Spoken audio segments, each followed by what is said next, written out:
सिंध के सिकंदर के कंटेस्टेंट हमें सिंध से रिपोर्ट कर रहे हैं। जी हमें तफसीलात से आगाह कीजिएगा। एक जानब गुर्बत तो दूसरी जानब होशियार व महंगाई ने गरीब आवाम से जीने का हक भी छीन लिया।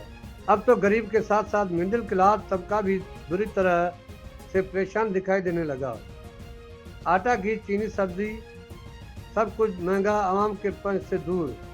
ग्रोसरी फ्लोर में दिन ब दिन बढ़ती हुई महंगाई ने गरीब आवाम से अब जीने और 2 वक्त की रोटी का हक भी छीन लिया है। दिहाड़ीदार तबका, मजदूर के साथ साथ अब तो मिडिल क्लास तबका भी इंतहाई परेशान दिखाई दे रहा है।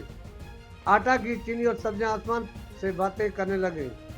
कोई भी सब्जी 300 और 250 रुपये फी किलो से कम नहीं, जबकि आटा और गंदम की रेट भी बढ़ गई है। आटा 80 रुपया किलो फरोख्त हो रहा था, अब 120 और 130 रुपये फी किलो पर जा पहुंचा है, जो गरीब के पंच से इंतहाई दूर दिखाई देता है। गरीब जो पहले 2 वक्त की रोटी मुश्किल से अपने बच्चों को खिलाता था, अब 1 वक्त का खाना भी मुश्किल अपने बच्चों को खिला सकता है।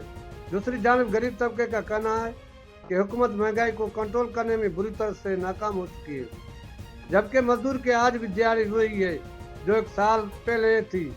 जबकि महंगाई 100% बढ़ चुकी है। आटे, सब्जी समेत हर इशा गरीब के पास की क़ुव्वत खरीद से ऊपर जा चुकी है। गरीब अब गुर्बत की लकीर से भी नीचे की जिंदगी गुजारने पर मजबूर है। उन्होंने हुकूमत वक्त से मुतालबा किया है कि महंगाई पर कंट्रोल किया जाए ताकि गरीब को रिलीफ मिल सके। M Zafar Tiger, district reporter, Faiz news, Naushahra furrows.